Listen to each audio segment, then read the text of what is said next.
Now, in context, if you're reading this document, what does this obviously mean? If you read Baal name, Wachovia Bank, what do you think this means? Wachovia? Wachovia, you mean, you bitch ass nigga? Routing, account number, account name, What do you think this says? Do you think this means Baal name? Or do you think it makes more sense that it says bank name? If you have ever done a wire transfer, you have the name of the bank, the routing number, the account number, the name of the account.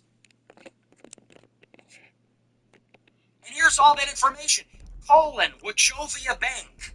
It's Wachovia, motherfucker. Bank. So what do you think this really says? Do you think it says Baal, or do you think it says bank name and there's some mistake? Now, if I saw that document and I said this to you on the show, you would say I took the paycheck, right? If you were posting this document and you said, look, Epstein has a bank account named Baal, the name of a demon, see? He's a devil worshiper, it's all. If you said that and I retorted and said, it probably says bank name, you would say I sold out. You would say that I took the $7,000. You would say I'm defending Epstein. Okay, it's just one problem. We have the original documents. This is the original document that was scanned. Or I should say this is another similar document from the same tranche. It's the same thing. It says bank name, SEB Vilnius Banks. Swift code, bank code, account name. So again, here you have one of the documents that was scanned. It looks like a photocopy. Bank name, Do you see how that was an AL period by mistake? The bank name, Baal name, bank name. Clearly you had a document that was scanned or mistyped, some sort of error. No, the entity was not called Baal name. That wouldn't even make any sense. It says bank name. But that didn't stop people from taking that. I think there were tweets that had 100,000 likes that said, he had an entity named Baal. And again, you have this familiar pattern, which is people did a keyword search out of 3 million documents. They found what they were looking for. There it is. They found the document. Did they do their due diligence? No. Did they read the document? Did they think in terms of what is most likely the explanation of the context? I don't even care about this shit, dude. Found what I'm looking for. It says Baal. Fuck Jeffrey Epstein and his fucking bullshit. Took something that is ambiguous, passed it off as an established fact. See, he had an entity named Baal, and then extrapolated out, if he named an entity Baal, well, he's a Satanist. Therefore, this is all a satanic blah blah, it's all for the demons. So where's the accountability then? How many people posted this and it wasn't true? Fake news. Now people would say, you're running cover for Epstein, you're defending him. Why are you defending him? I'm not. But we have to be guided by the truth. If you posted this, you were wrong. This is not evidence.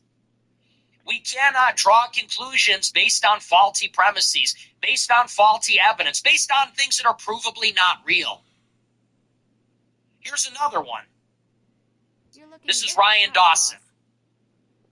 So, Ryan Dawson posts a picture of me wearing the Epstein quarter zip, Epstein wearing the quarter zip, and then he posts these photos, forgive me, they're graphic, of this little girl with Epstein and the same little girl tied up. What the fuck are you showing? And you might look at that and say, wow, that is really fucked up. 1.2 million views, 36,000 likes. Okay, just one problem. This image is fake. Did you know that? Mm-hmm. This image on the bottom right is an AI-edited image. That's a fake photo. Yeah. How do we know that? Because that is an image. I'll show you this one. This is the original image on the left. And again, I apologize, it's graphic. I don't want to be showing you this. This is a boy named Johnny Ghosh. He was kidnapped in the 90s. And there's a documentary about it on Netflix. It's called Finding Johnny or Where's Johnny, something like that. And it's a long story, but this little boy was kidnapped in the 80s. They were looking for him for 10 years. Somebody sent this photo to the victim's mother.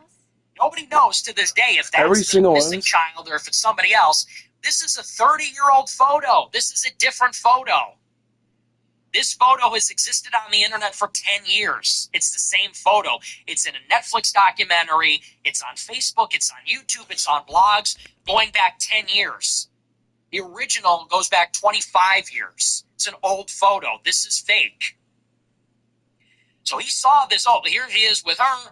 Now there's this picture, and it even looks fake. The hair doesn't look real. None of it looks real. That's because this is the original, and you could see wooden slats here. I mean, it's identical. The way the arm is shaped. This is the original. This is edited. And this photo's been passed around for 20 years. Totally fake. But no one's going to know. 1.2 million views, 36,000 likes. It's not cool or funny. Look at this. That's another one. How about this? Your third example. Another one. This one has 1 million views, 1.2 million views, 32,000 likes. Just in. Epstein tied young girls aged 11 and 13 spread out on the floor, burned them with a magnifying glass. That sounds weird.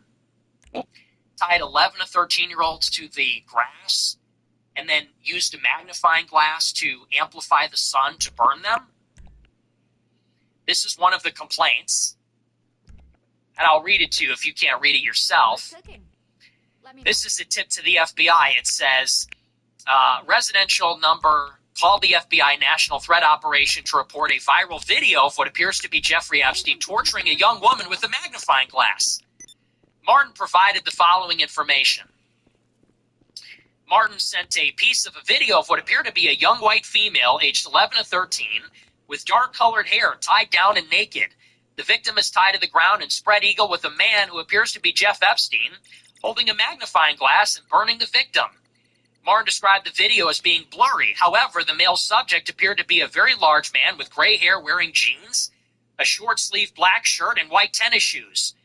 Martin stated Facebook would not take the video down. In the frame of the video, it says Epstein. However, the video is blurry.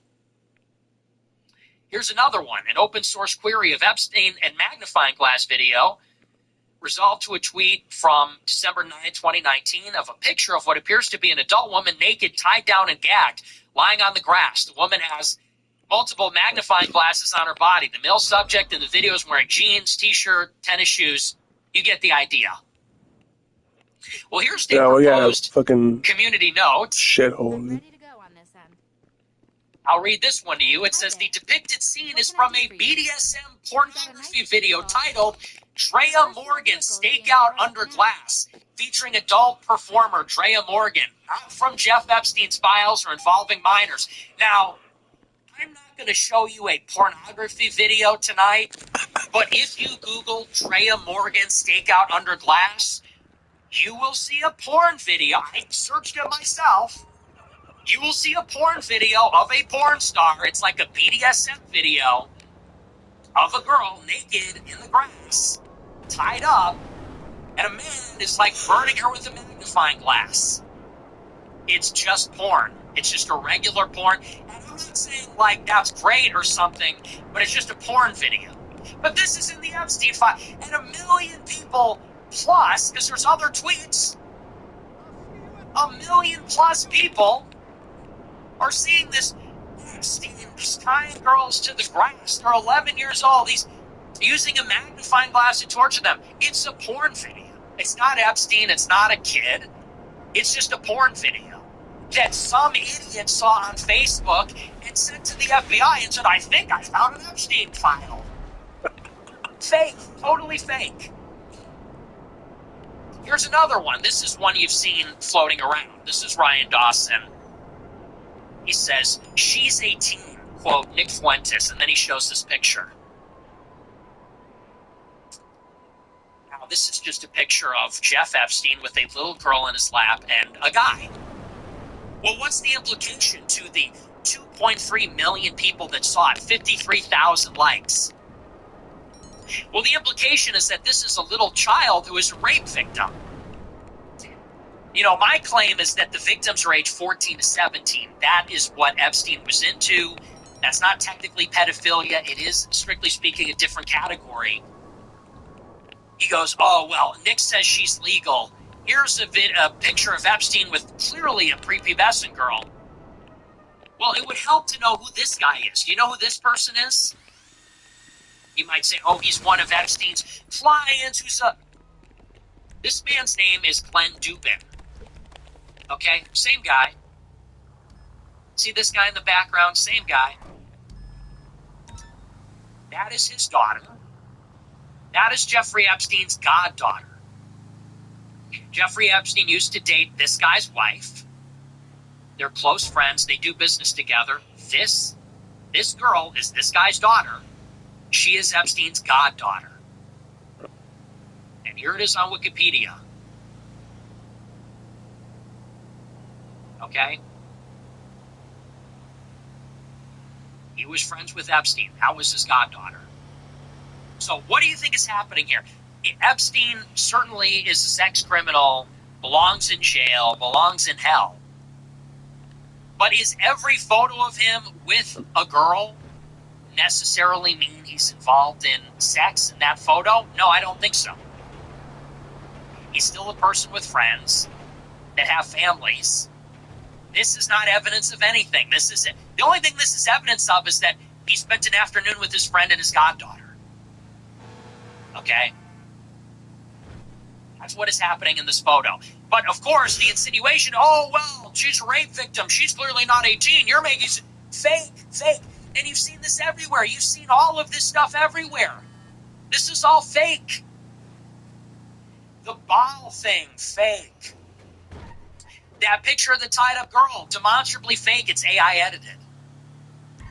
The magnifying glass hoax, it's a porn video. This is his goddaughter. He's with family. He's with a friend and a family friend. Now, here's another document. This I found interesting. You don't see any of the Epstein haters. Let's call them Epstein maximalists.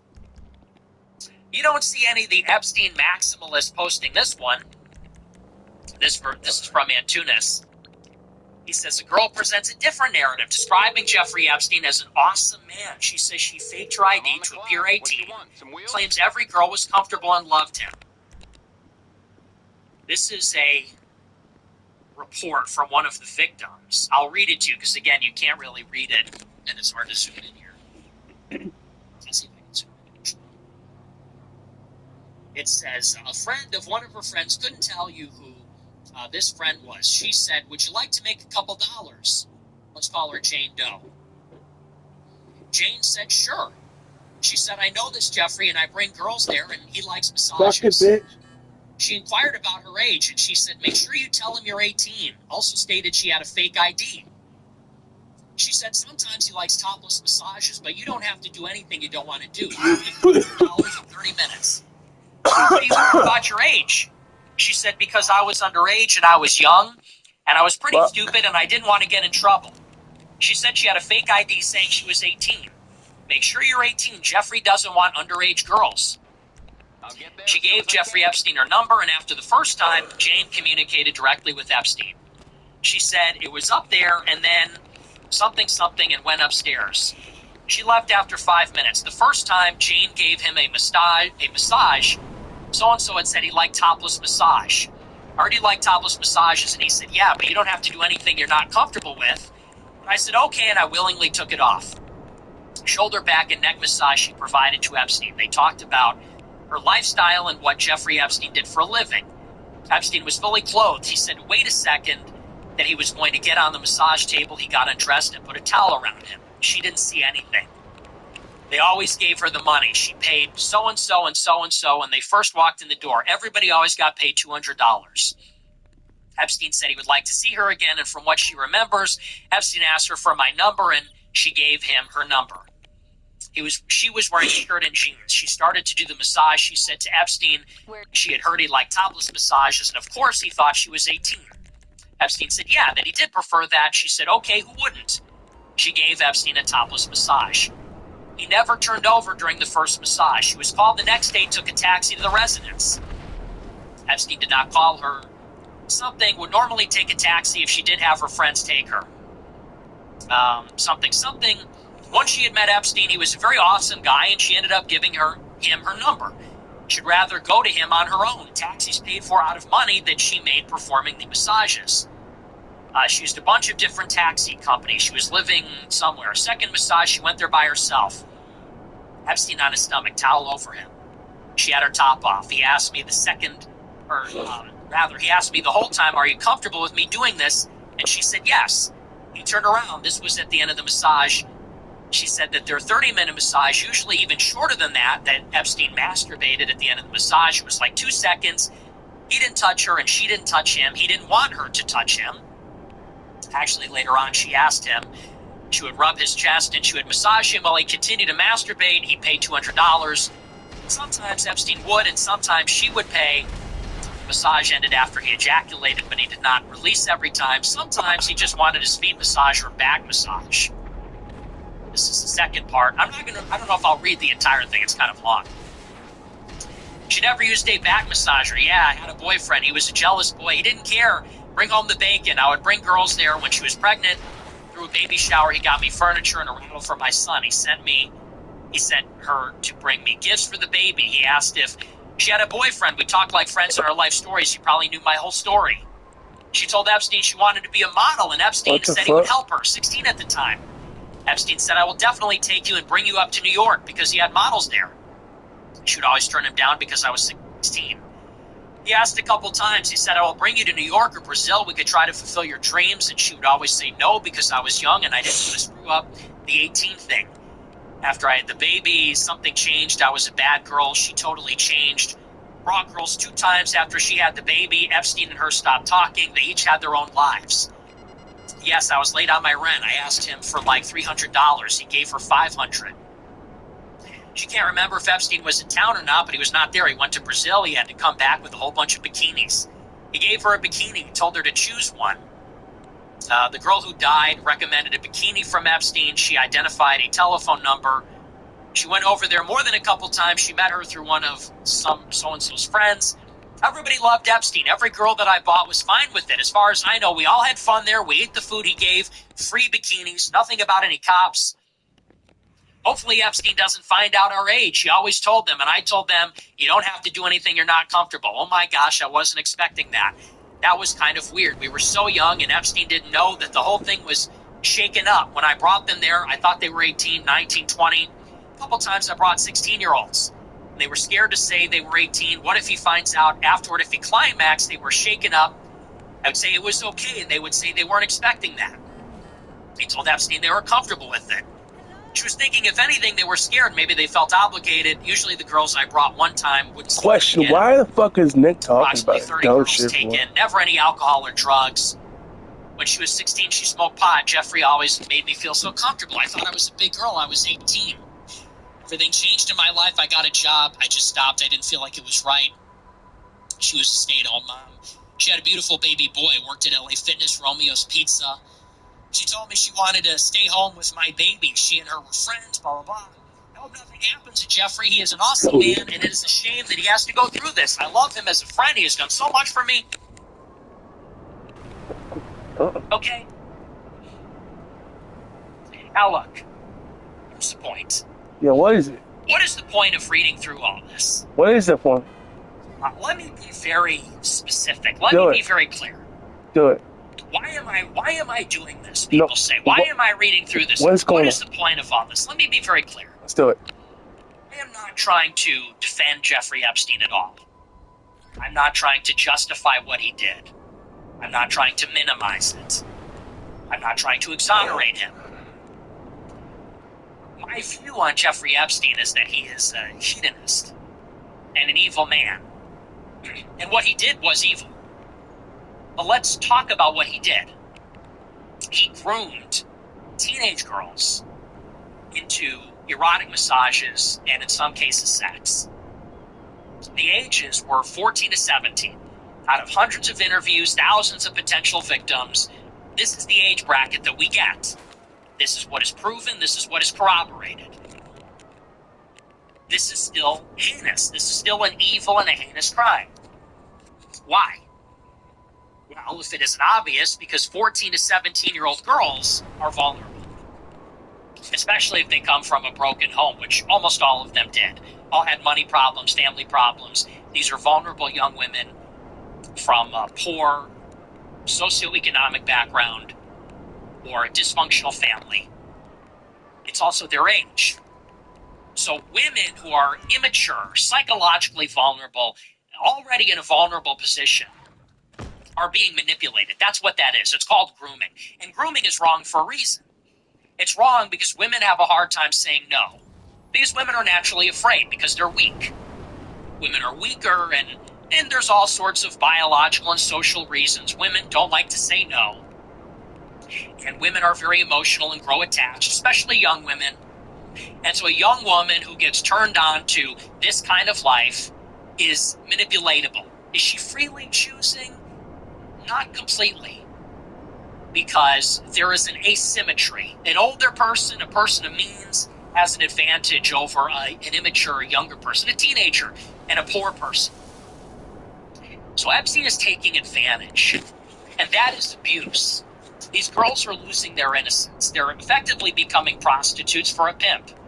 And you could call this the lover boy method. Epstein, of course, is being very kind, generous, and giving them money. But he is taking from them, taking their innocence. It is exploitative. He is exploiting them for their bodies, for their sex. And this is quite literally the selling your soul. It's the deal with the devil. They're giving up their innocence, giving up their purity, their chastity in exchange for money. And they think that Epstein's their friend. He's not their friend. He's not a good guy. That's not a good person. That's a predator. That is somebody that is preying on vulnerable young women that don't know any better. And he knows what he's doing. Cynically and hedonistically manipulating them so that he could use them for himself, for his friends. And that is heinous. That is a crime. I believe that he should be, if he were alive, should be brought to justice. And he was. He got this plea deal. That's really a political question, but they should have brought the whole weight of the law against him for victimizing hundreds and thousands of girls, effectively turning them out into prostitutes. No doubt about it, this is wrong. So I want to be very clear. My purpose here is not in any way, shape, or form to excuse it, moralize it, minimize it, justify it, rationalize it. It's not the purpose here. The purpose is to define it, to categorize it. It is to report to you the facts of what exactly this was, what was actually happening. I'm trying to paint a picture for you of what this really is, because, first of all, it's the truth, and we need to know the truth of the matter if we want to gain understanding. And the facts of how this actually happens points towards the why. This is not a human interest story. At the end of the day, Epstein is not a subject of interest because he's a sex criminal. Unfortunately, in the world, there are a lot of sex criminals. Unfortunately, this happens all the time. OnlyFans is really in the same business as Jeffrey Epstein. All this stuff is in the pornography, you name it, casual hookups in a way, so much of it. Hollywood, they're in the same business as Jeffrey Epstein at the end of the day. Why are we interested in the story? It's not because a sex crime was committed. It's because a sex crime was committed by somebody who was probably an intelligence operative. Now, understanding his mode, his method, the how, this is key to understanding the why. This is key to understanding what he was really doing.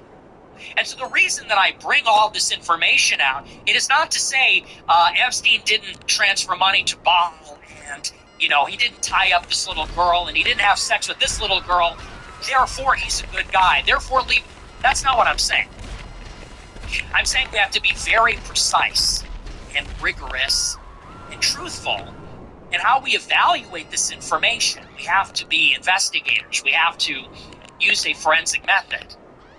And so, no, I'm sorry, AI edited images and misleading information and transcription errors, that cannot be permitted into the wealth of evidence. That can't be admitted into the evidence locker. We have to look at what's actually there. And what we find when we look at the evidence is what is going on here is that Epstein was grooming teenagers. By all accounts, it was not violent. It was not physically coercive. That was not happening. In 2006, they interviewed hundreds of witnesses, thousands of potential victims. They had people on the island, or rather, in Florida, in southern Florida, at his compound. There is no record of physical coercion.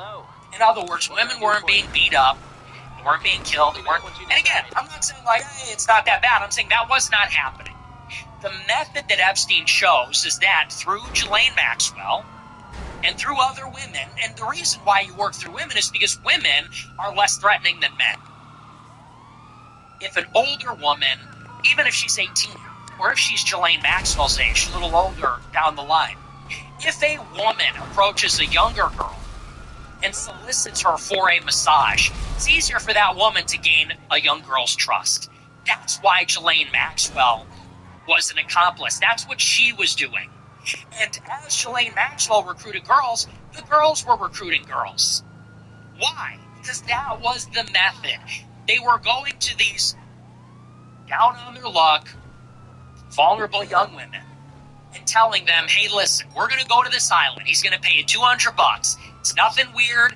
He's totally normal. And that's grooming. That's how that starts. So they get him in. Epstein doesn't do anything weird. He's polite. He doesn't flash the girl, doesn't show her penis, he doesn't jack off at the end. First massage, normal. Here's your $200. We'll pay for your cab. See you later. And the girl says, wow, this guy's connected to Victoria's Secret. He gave me an expensive bikini and underwear. He paid for my food and my taxi. He gave me all, and in the 90s, that's a lot of money. $200 for a young girl.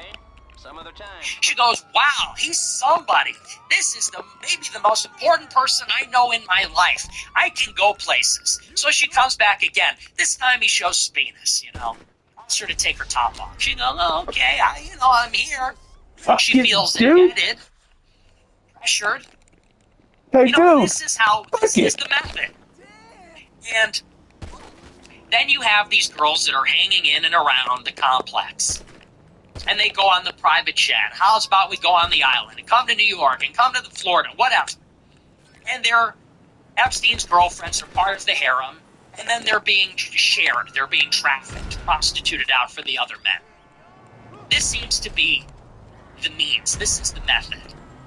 Now, is he dismembering them and cutting them and eating the fecal matter out of their intestines for the devil? What? I don't think so. No. What the fuck? By all accounts, I don't think that's what's happening. Because that is the other story. No. The other story from some of these other allegations is that Epstein and George W. Bush gutted a young girl and ate her intestines, and specifically the fecal matter in her intestines. And they did that in a satanic ritual. Is that what's going on here? What the fuck, I don't see man? any evidence. I don't want to hear about this dumb shit. Because of this faulty bank statement, because of these fake pictures, because of the FBI reports, FBI tips. Well, we see they warned us. The government warned us. I saw a porn thumbnail. I think it's Epstein. It's a porn video. The evidence that he was a devil worshiper. It says bald name. It says bank name. It's a wire transfer. It says bank name, the name of the bank. So what's really going on here? Are people being dismembered and decapitated and, tortured to death in front of people and adrenochrome? Or does Epstein like younger girls? Age gap. It's distasteful. It's unethical. It's heinous. The means by which he's doing this is obviously wrong. But clearly that's his thing. And he wants young girls there. And he wants young girls there because then that's what makes, don't shoot the messenger here, but that's what makes a party. When you go to a club, you get in for free if you have some hot young girls there. Obviously, hey, dude, that's fuck on it, the dude. younger side. That's on the very younger side. It gets creepy at that point. But Epstein wants the mansion, wants the island to be filled with young girls because he's throwing these parties. And so when you see the emails that he's sending to these people, it's, hey, we have girls. Nobody over the age of 25, he says in one of the emails. We got girls. They're young. None of them over the age of 25. Now, is that an invitation to the fecal matter eating ritual, or is that saying, hey, we got a cool party? We got hoes. We got bitches. That's the email. The fecal matter. Hey, the fecal matter. Hey, come to the The party. fecal We got girls. matter Nobody over the ritual. age of 25. Holy fuck, dude. You can get laid here. My fucking brain On a hurts. tropical island, you can It's come my and get brain. laid. That's clearly the message. Now, if we understand what Epstein George is, W. Bush, then we understand that why he fucker. was doing this. Why was he trafficking the young girls? Because that is his in to these powerful networks. That's his in. If it was just a matter of taste, if this was just a personal predilection that he was ashamed of or that he was hiding because it was illicit, maybe he would have kept it to himself. But clearly there was a purpose behind this. Why did Les Wexner set him up with Victoria's Secret? Because that is how Epstein accessed these models. And these things always go hand in hand. Who controls prostitution? Organized crime. Organized crime controls prostitution. And if you control prostitution, you control the brothel. And that means you control the girls. And that means if a politician, if a banker is at your brothel, he's fucking one of your girls. And you have control over that girl. You have control over that girl that is this politician's girlfriend. That's the point. And that is really what Epstein is. That is our understanding of Epstein, is that the island, these various compounds that he had, these are effectively mob-run brothels. These are intelligence-run brothels. Victoria's Secret, that's your carrot.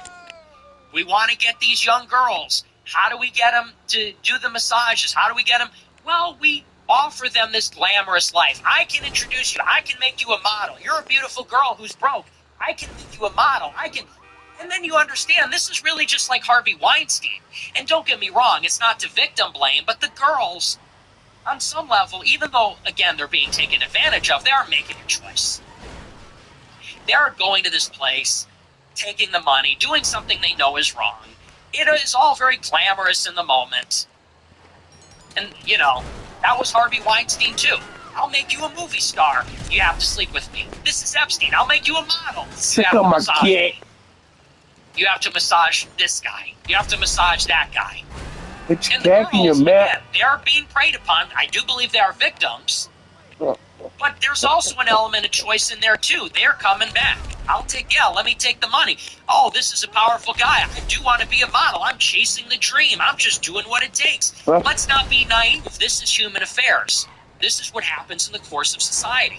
Now, this is a reasonable picture of what Epstein is. That is what Epstein is. Let's also talk about what is in the emails aside from this information. What is not in the files? You don't see a smoking gun. What is not in the files? The ball thing, some of these edited photographs, misleading stuff. You know what is in the files? Repeatedly and overtly and constantly? Goya. Epstein is always talking about Jews and Goyim. It comes up over and over again. Goya. Goyim are ridiculous. Is it going to be all Jews at the party? No, Goyim in abundance, but it's okay. It's smart Goyim. Goya. Jews are smart. They move money. Goyim toil with their hands. Goyim are made to serve. This is what is in the files. You know what is not in the files? There's not a lot of talk of the occult. There's not a lot of rituals. Not even really, strictly speaking, pedophilia. That's not really in the files. You know, a lot of the stuff that is being pushed around is fake. I mean, it's literally just fabricated. And it's being exaggerated and embellished. You know what is in the files? Goya. That Epstein was a Jew. And he self-identified as a Jew. And he wasn't religious. He didn't keep kosher. He was a complete degenerate hedonist. We don't even know that he was super pro-Israel. At least he didn't talk about it a ton. What we do know about the files is that he was extremely powerful, extremely connected. He knew business leaders. He knew government officials in Israel, in the UK, in the United States. He knew people at J.P. Morgan. He knew people at Yale. He knew people in the cybersecurity industry. He knew people everywhere. He knew Reid Hoffman, Peter Thiel, Mark Andreessen. He knew all these guys. And he was a powerful Jew. He was a Jewish patriot. He had these attitudes about being Jewish. The Jews are better. The Jews work smarter. The Jews are smarter. The Jews get together and they want to be in the club. And the Goyim are stupid and Goyim are taken advantage of. And we don't really like the Goyim. And the Goyim are different than us. And Goyim are subhuman. Now again, this paints a very, what do we have? Let's work with what we have. This paints a picture. Epstein, knowing what we know about him, well, let's just tell the story from the beginning. Epstein is somebody who was given $500 million by the Jewish financiers Leon Black at Apollo and Les Wexner at Victoria's Secret. These are both Jewish patriots for Israel. Leon Black and Les Wexner, they were responsible for most of Epstein's fortune. Those two alone accounted for more than $500 million of his net worth. They just gave him that money. They gave him a house. They gave him a jet. They gave him the island. They gave him his fortune. They say that Epstein was just a tax genius. They just say that they liked his personality. That's obviously a cover story. There's a lot of people that are good at taxes. They're not worth $1 billion. You don't give them a house and a plane and an island. And there's a lot of people that are nice guys, funny guys. You don't give them $1 billion. So what is going on there? Well, it's quite obvious. Les Wexner and Leon Black have an inroad with Israel. They are probably Zionim. They are Jewish covert spies working under the IDF. Now, they may not be IDF agents, or rather Mossad agents or Shin Bet agents, but they are accomplices to Israeli intelligence. Israeli intelligence has their number and can call upon them to do things. They're working hand in glove with the Israeli state. They have a relationship with the Israeli state. And occasionally, the Israeli intelligence service needs to promote somebody inside the United States, needs to get somebody in a particular room, in between, in the middle. How do they do that? Well, that guy needs to be Bruce Wayne. He needs to be a billionaire playboy philanthropist. So how do they do that? Well, they call up Les Wexner and Leon Black, the two pro-Israel Jews from the mega group, and they say, hey, give this guy $500 million. The money's all fungible. It's your stuff, but he's going to hold on to it. That's clearly what's going on. So Les Wexner owns Victoria's Secret. And this is where beautiful girls are looking for a career. If you're a drop-dead gorgeous girl, you want to be a model. Okay, what is the preeminent modeling career? Victoria's Secret is a great place to start.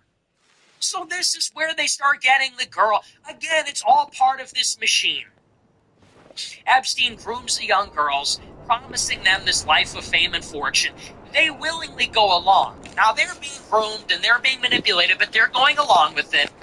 They're not being murdered and beaten up and so on. They're being bribed. And 14 to 17-year-old girls who want to make a career, want to make a name, are going in.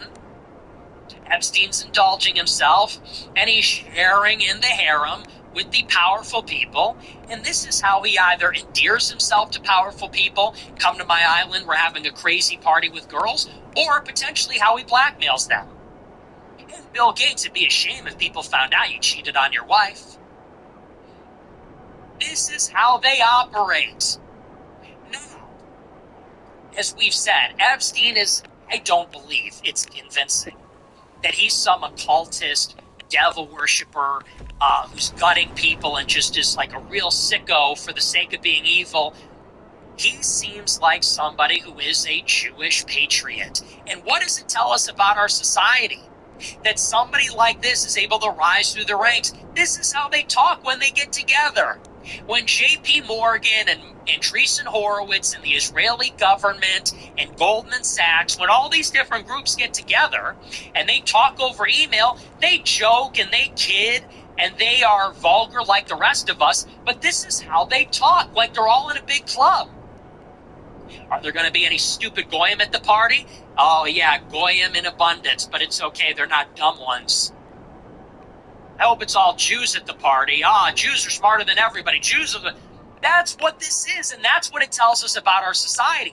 This tells us something about the structure of our society, that these are the types of people that are actually the power brokers. They broker influence. They broker large decisions, and they do it by getting into the social circle of this upper stratum. They infiltrate the social circle of that highest percentile, and they go to the parties. And for example, Nelson Rockefeller helps Epstein get into the Trilateral Commission and Bilderberg and all these different supranational groups. And this is where he goes and hobnobs, rubs shoulders, gets numbers, shake hands. Hey, I'm Epstein. I'm a tax genius. Come to my island. Hey, I'm Epstein. I'm a Swiss bank account, offshore bank account expert. Come to my complex. And he's put in these rooms by his fellow Jews. He's not a tax genius. He's not actually a genius at anything. In his interview with Steve Bannon, he said Aristotle never wrote any books. He doesn't even know what he's talking about. People say the reason Jews are successful is because of their IQ. This guy was a fraud. So how did he make $500 million if he's a fraud? Because he was given a boost by his fellow Jew. They probably got a lift from their fellow Jews. And they all got that sponsorship once upon a time from Israel, from European Jewry, from the Rothschilds, from the Jewish elite in America. This is the game that is being played. And so Nelson Rockefeller and the Rothschild, I guess Rockefeller's not a Jew, but Rockefeller's involved with Jews. The Rothschilds, Les Wexner, Leon Black, Ehud Barak, all George these Bush. people give him his fortune, his crib, his models, bring him to the rooms, bring him to the parties, and they are creating the security vulnerability. It's sort of like a back end. They opened up a back end into America's elite so that Israel could get in. And his name is Jeffrey Epstein. And that's what's going on. And I believe that every effort to embellish the story, and people are focusing on, there's emails about time travel. They're calling him a lizard. There's a story about him eating feces out of a girl's intestines. The more that people fixate on that, the more they get away from the real story. And the real story is about how all of this works. This is how our society works. And that's when you realize you cannot have Jewish people at the highest level. Because if you do, they will get Epstein's in the club. A Larry Ellison, a Les Wexner, a Miriam Adelson, a Sheldon Adelson, a Larry Fink. These people will get the Epstein in the club. They will get their guy in the club. They are a fifth column. They will do it for Israel. They will do it for their fellow Jew. Judea. And that's really what is happening in the elites, is the elites are very disorganized. You've got some left-wing white people, you've got some oil people, tech people, Wall Street people. You have all different kinds of people from all different regions and different ethnicities, and from different factions and mobs. And then you have the Jews working as one. No loyalty other than to each other. Putting their tentacles everywhere. That's really what Epstein represents. And I don't know, is that not exciting enough? Is that not sexy enough? We need to get into... He was into cloning and time travel. He was into some science experiments, that's true, some really raunchy stuff. But the essence of I think that betrays just a curiosity and amusement of certain types of elites. The real essence of political control is how he was elevated and then how he was used horizontally. That's the story. And so, for the sake of that, I am going to do a super show about this on Friday. Right. Friday, We are going to map out all of it. We are going to talk about Leon Black. We're going to talk about Les Wexner. We're going to talk about Leon Black's son. We're going to talk about Peter Thiel. We are going to talk about we are going to break it down, the entire structure of the Epstein network. The mega group, his accomplices, his allies in the Trump administration, his allies in Israel on Friday. Friday's show is going to be a special. We are going to lift the veil on everything that is going on with that. The only way that we can counter all the nonsense about Epstein is to strip it all away and show you what is really going on with Epstein. So Friday, we're going to get into it. Like I said, we're going to break it down, map out all those connections, and I'll show you what's up. It's outside the scope of tonight's show, but Friday I really want to show you what's going on. The last thing I want to reveal before we take a look at our super chats is this clip from Candace Owens, and this is what I'm talking about. If you think that I sound crazy right now, if you're not really understanding what I'm saying, I want to play this clip for you, and I'll show you what I'm talking about. This is Candace Owens' show on Jeffrey Epstein. This was from earlier today.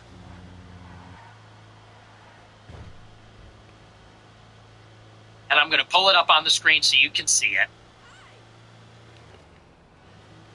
Give me just one moment.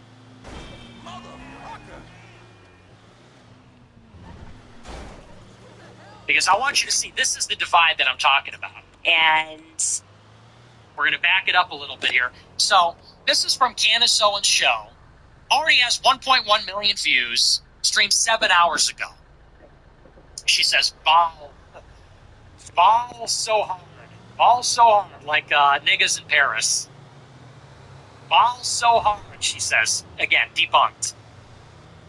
So Candace does a whole show about Jeffrey Epstein, getting into it. Well, let's just listen to her take, and you'll see what I mean. I'll show you the difference here. Around the Earth's cycles, death and rebirth. And so to make this extra clear to you, we are not in a war between monotheistic faiths. The people that we are fighting are effectively pagan gypsies who have been wearing the cloak of Judaism, I would say, since the fall of the missing Khazarian Empire.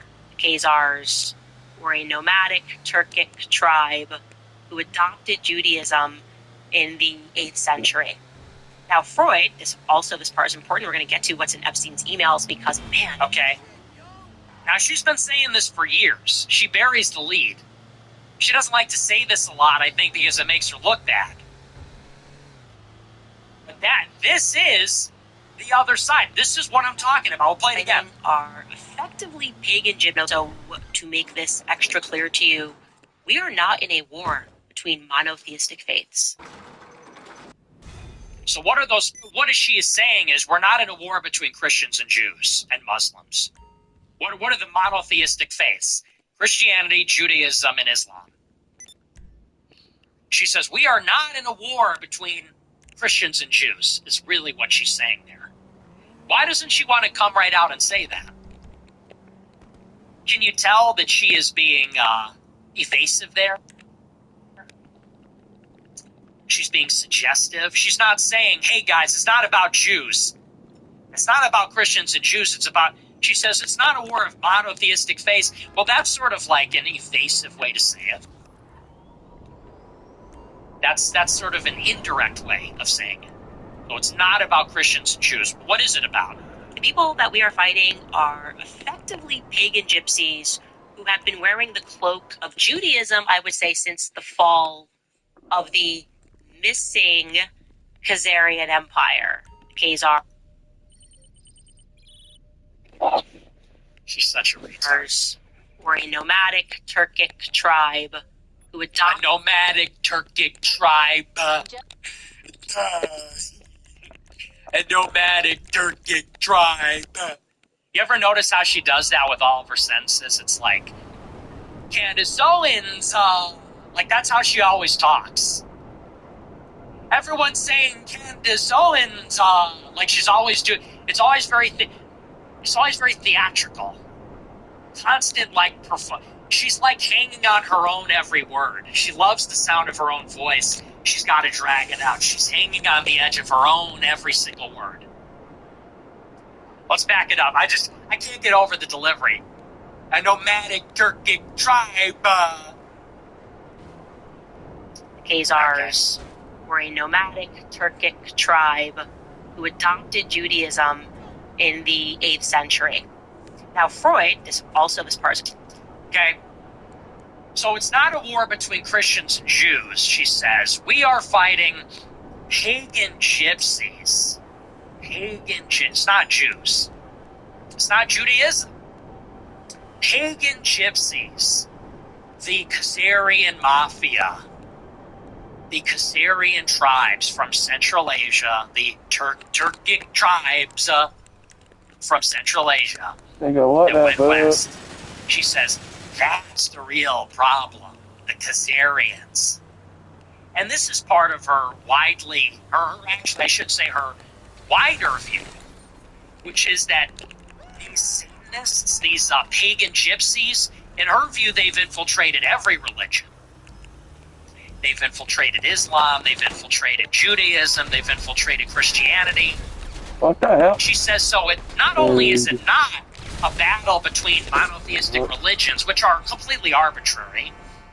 Christians, Jews, and Muslims are not fighting about the various truth claims and who really believes in the real God. She says, no, we're all really fighting this pagan gypsy thing. This dynasty that's been going on for 1,300 years. And they've infiltrated all the religions over many generations. They've kept it secret. They're pretending to be Jewish, but they're really not. They're wearing the cloak of Judaism. They're not really Jewish. They're pretending to be Jewish. This is they're pretending to be the other religions. Now, what is the implication? The implication is that to the extent that there are evil elites in the world, it's because they are part of this group. And this group does not know a particular ethnicity, a particular religion. No, it's just this arbitrary Turkic group. It's just this arbitrary steppe people. Arbitrary Central Asian horse riders that 1,300 years ago just happened to become Jewish. All of a sudden they just became Jewish, and then they went out and over 1,000 years climbed to the top of the ranks of every world religion. And if there's any rot or anything evil in any religion, any excess, it's because of them. And so what is the conclusion that we draw from that? It's that there's good Jews, good Muslims, good Christians, and we all have to team up against the bad Christians, bad Jews, bad Muslims. And this would speak to her alliance with Bassem Youssef and how she apologized to him for anti-Islam, Islamophobia, her embrace of Dave Smith and how she's always throwing that name out there. It's not all Jews. What about Dave Smith? And there's a word for that. It's called religious indifferentism. She thinks that all people of the book are good. Jews are good, Christians are good, Muslims are good. They all share core values. They're all good people. And to the extent that there's anything wrong, it's because they've been corrupted by some external force. This Khazarian mafia. So the argument goes, Candace and her Jewish producer, Candace and the Muslims have to all team up against these, satanic people that are not Jewish, but that are pretending to be Jewish, and against them, everything can be justified. It's not collective punishment. It's not a particular religion or ethnicity. It's this family that is voluntarily a part of this satanic cult. We're all going to team up against them. And there's just nothing Christian about this. And it also happens not to be true. There is no basis in reality for this. The Khazarian mafia thing is a myth. Ashkenazi Jews don't have any Turkic DNA. Not real. On top of that, this was exposed a long time ago. Do you want to know why Jewish people came up with the Khazarian hypothesis? It's because if the so-called Jews of today are not really Jews of the Gospel in the Old Testament, then what does that mean? What does that imply? It means that they did not kill Christ. They are not responsible for the death of God. That's what it does for them. If the Jews of today are not the biblical Jews, then they bear no responsibility for killing Christ. And up until very recently, that was the biggest and only charge against them, is that they committed deicide. They killed God. And that's what the gospel says. The blood is on your hands and all your descendants. Jesus was rejected by his own people, killed by his own people. Now, the Catholic interpretation is that the Pharisees then had their temple destroyed and were ejected from the Holy Land, and this was their punishment. And the persistent religion, which is called Judaism, is the continuation of that Pharisaical sect of Judaism. And they took what was an oral tradition, and they transcribed it in the Mishnah in the 2nd century. The Jews have 613 commandments, which they learned in their schools, and which they observed and debated. And that was their oral tradition when they were all in Israel, when they were all at the temple. It's fucking But then Bible when they were study, bro. expelled, they had to write it down. Because they weren't all together. They didn't have that central place of worship. So they transcribed the commandments into the Mishnah. And then they transcribed their oral tradition, which is the disputations between the rabbis about the Mishnah. How do we apply the laws? Well, the rabbis debate them. These are called disputations. And these are written down in the Talmud, which they call the Oral Torah. And there's different versions of it. There's a Babylonian Talmud, there's a Jerusalem Talmud. And over the centuries, the Talmud is compiled and edited and interpreted. And then you have the most comprehensive version is put out by Maimonides in the 12th century. And this also happens to be around the time when Jewish mysticism begins to emerge. And you get the Zohar, and you get these claims about another oral tradition about mysticism, that esoteric tradition, which they call Kabbalah. And they claim it goes back to the 2nd century. That's probably not true. This is what a Catholic would say. And we would say that the Jews and the Christians have been in a constant battle ever since the arrival of Christ. That Christ arrived, the Jews rejected him, and that was the beginning of their troubles. That was the beginning of their errors. They rejected him, and the story of the church is how they will eventually be reconciled to Christ, how the prodigal son will eventually return. Well, if you say that they're Khazarians, then you break that chain. And now this is just a random group of people that happens to be evil. It doesn't even really make any sense. There's no Khazarian whistleblowers. For 1,300 years, there's no Khazarian whistleblower that says, hey, wait a second, we aren't really Jews. It's all fake. There's no whistleblower. For 1,300 years, they kept this conspiracy up, this random Turkic group. Nobody spilled. Nobody was defeated. They were never discovered. They never said, how did they pass it on from one generation to the next? Listen up, Sonny. We're devil worshippers. That's the way it's always going to be. None of the kids ever said, Dad, I want to not do this. 1,300 years.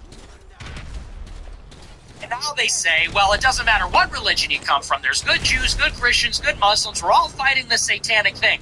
Well, you know what? Judaism is not good, actually, because it doesn't have Christ. How could it be good if it doesn't have Christ?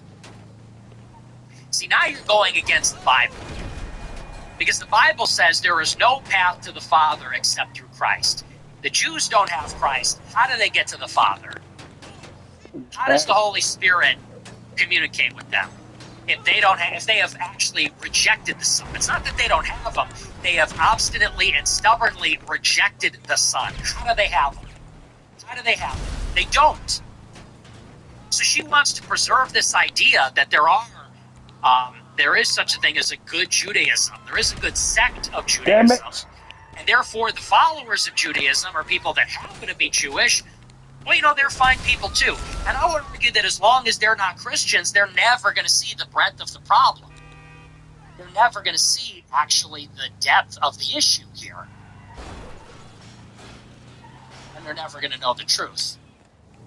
So I don't like this. This is like whenever people start getting into this occult stuff, they start to then, I think, neglect the uniqueness of Christianity. We don't believe that Christianity is one among other monotheistic religions. What are you even talking about? I don't even like that term. Monotheistic religions. It's like as if to say Christianity is one among other religions, like we're one out of three. Mm-hmm. So you got Judaism, you got Christianity, you got Islam. Let's be very clear. Judaism and Islam are heresies off of Christianity. Mm-hmm. Modern Judaism, it properly understood, is a Christian heresy. Because these are Jews that said, oh, our Messiah didn't arrive yet. All these prophecies, they prophesize a Messiah that is yet to come. That's really like a Christian heresy. What they have developed since then is really the Christian religion, but perverted. You know, the Jewish prophecies are fulfilled in Christ. The Jewish covenant is fulfilled in Christ. Now, they have taken that foundation and took it and they forked it in a different direction. They have actually developed it. It's not like they have the Old Testament and we went in a different direction. They have the Old Testament. The Old Testament was fulfilled, and then they continued to refine and develop it with their rabbis and their disputations and their mystical tradition, and the Kabbalah and the Sphirot and all that other stuff. That's a Christian heresy, and so is Islam. It was understood in the Middle Ages that Islam was a Christian heresy. They believed that Christ was the Messiah. They just believed that he wasn't the final prophet. There was another prophet. So these are all debates. These are all contentions about the Father and how he's interacting with human beings. According to the Jews, the Father has promised a Messiah who will not be equal with God. And that guy is not here yet. And according to Muslims, there's just the Father. There is no Trinity. He only speaks through prophets, and Muhammad was the perfect and final prophet. And so, say, oh, it's just this debate between monotheistic religions. The history of the world is the church militant. It's the church in the world fighting the devil, fighting ignorance, fighting for the spiritual kingdom to prevail on earth. And so for her to say, no, it's got nothing to do with these monotheistic religions. It has everything to do with them. It has everything to do with them. What is the impediment to the gospel spreading over the whole globe? Well, a big one is Islam. A big one is Judaism. Islam is an impediment to people accepting the gospel, which is the goal of Christianity. We are inherently in conflict and always have been. We were in conflict when Muslims invaded Europe. We're in conflict with Muslims now. We were also in conflict with Jews who have promulgated liberalism and communism and Zionism. And by the way, even if you look at the Jewish rabbis, they welcome the mass apostasy of Christians. Some of the most diehard, fanatical Jewish rabbis will tell you that they think the mass apostasy, which is to say everybody becoming atheist among Christians, they say that that is actually a necessary part of a dialectical process. They say first we need the Christians to stop believing in Christ. Once they are atheist, then they will accept the God of the Jews. Then they will accept Yahweh as their master and the Jews as their superior. The rabbi, his name is Kook, and him and his son are some of the most foremost rabbis in Israel since the creation of Israel. And this is what they say. They greet this as a dialectical development. They say first the Christians are Christian, then they're atheists, then they will worship us. Then they will recognize that we are the chosen. Okay? So it absolutely is a conflict between the monotheism. It's a conflict between the religion, Christianity, and these false religions that do not have the Christ. Islam does not have the Christ. Judaism does not have the Christ. They do not have the Savior. They do not have the fullness of God.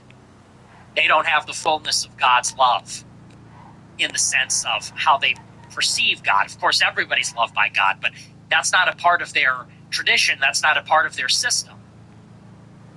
So this is what I'm talking about. Yes, Epstein is a Jew, among other Jews, related to Israel, and the Jews in Israel have their own messianic, eschatological, religious interpretation of their return to the land, their building of the temple, all of these developments. They all see them with a religious zeal.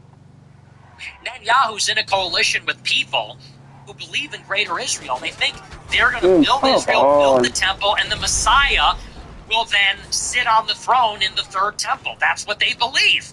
And to that end, they are doing these things in America. On some level, to that end, they are doing it. And you see it like when he sought an apology from the Jews, who did he go to? Did he go to Jared Kushner, or did he go to some, like, super rabbi? Some super rabbi who is extremely pious in the Jewish faith, who is the godfather to all the celebrities. On some level, that is the agenda that's driving this. So yes, it is a conflict of religions. We are Rome, okay? We are Rome. We are Christians. We are Christendom. That's what Europe is. That's what America is.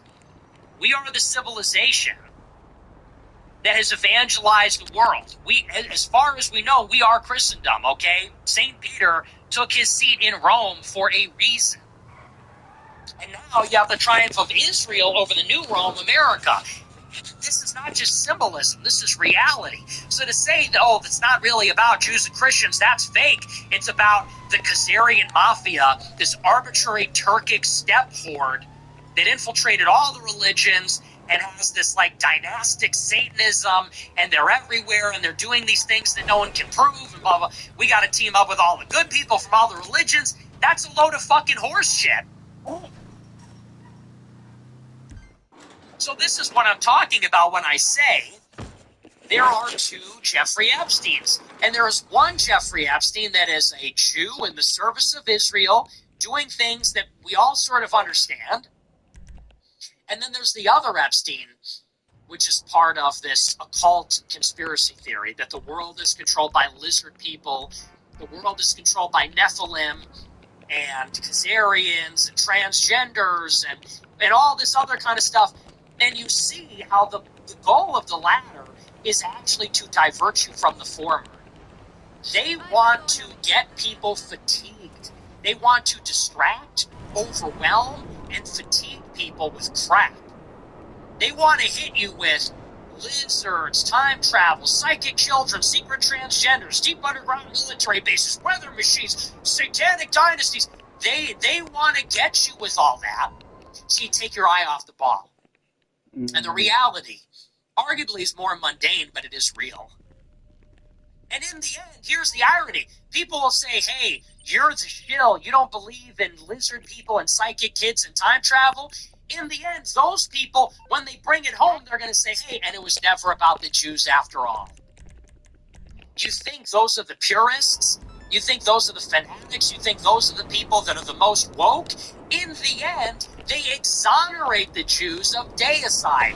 In the end, they are carrying water for organized Jewry by exonerating them of the original blood libel.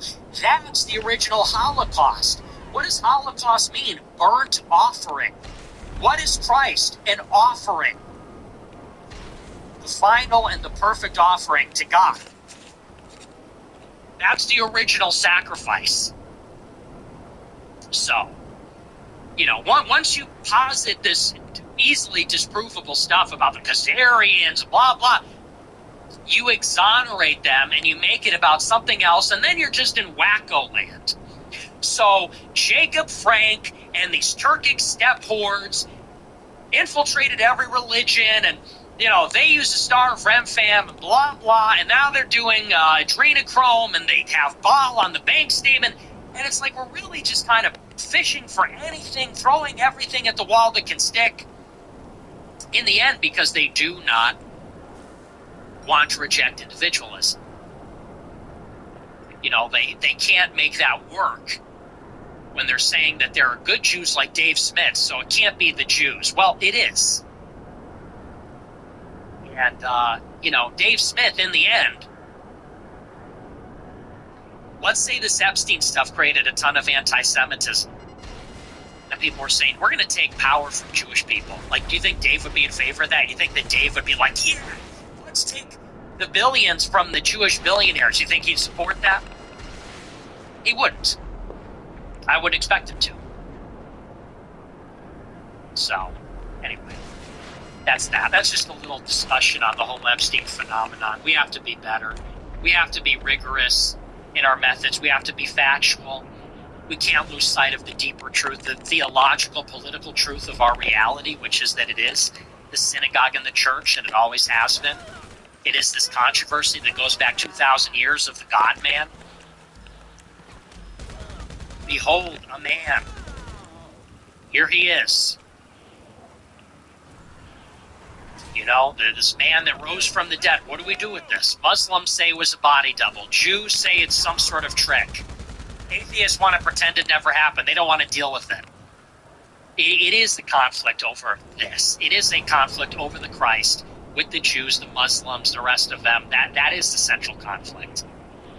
And so if you don't see, the Jewish question has this theological, political dimension that cannot be ignored. You can't get away from it. And anyway, so that's that. But I do want to move on. I want to get into the super chats. We'll see what you guys have to say about all this. Tell me what you think. Am I, What do the Goyim think about this? Goyim in abundance in the super chats. I'm curious. What do you people have to say? I know I'm going to catch a lot of flack for this, but we have to only tell the truth. Emerald sent $50. You hit the nail 100% on the head. Candace is definitely a Scientologist or being seriously influenced by them. I'm worried about the effect she has on her audience. She's brainwashing people not to critically think or use logic. You'd hope her lack of knowledge and literacy would be enough to start questioning her, or start to humble herself. Well, then we might spell some of that out on Friday. You know, because there's also a Russian connection there, too. And, you know, people think that the Russian connection is a diversion. People say, oh, you're blaming Russia. That's a cover-up. It's Israel. Israel and Russia are like this. That's what you don't realize. Every Russia conspiracy is really an Israel conspiracy. And they're both true, because Israel and Russia have been like this. Okay? Where do you think all the Jews lived for like 300 years? They all lived in Poland, Russia. They all lived there. So, you know, there's a time when 80, 90% of the world's Jews lived in Russia. And that's where they came from. When the Rebbe came to New York, he came here from Russia. So, you know, people say, oh, it's one or the other. They're the same. Tyler Hepworth sent $30. Probably a low IQ question. I fear we've reached a point where totalitarianism is almost required to force positive change. While I love the idea of libertarianism, I fear there is vulnerability to corruption. Totalitarianism is only good with the right leader. Are we just cooked? What are your thoughts? Okay, so we're just beginning to think about these issues, it's clear. Ro is just beginning to ponder these questions. I think that liberalism makes us vulnerable. Maybe we need a strong... American First Broy percent one. Just keep chewing on it. American First Broy percent $100. Approaching women. Dating apps. Putting myself in social situations where I could need one. No thanks. I'll keep getting richer and wait for a bitch to fall out of the sky. Thumbs up emoji. Thanks for that. What are you fishing for with that? Do you want head pats? What are you looking for with that one? Thank you for the big super chat. Wear swim shirts sent $100. Went to my first confession at 6 years over the weekend. The priest asked me what brought me back, and I told him it was a show I listened to, and he asked which one, so I said Nick Fuentes. He knew, and he talked about how you're defending the vilified young men and truly living the Catholic faith. Wow. He was from MN and said he approves how you're defending the ICE situation. Wow, I'm surprised. Thank you for the big... I'm usually... Catholics are so hard on me. They never give me a break. They always want to just point out all my flaws. I've never claimed to be a flawless person. Catholics are always, oh, he said this, he said that, he's a bad guy. So, wow, that surprises me, but that makes me feel good, so thank you.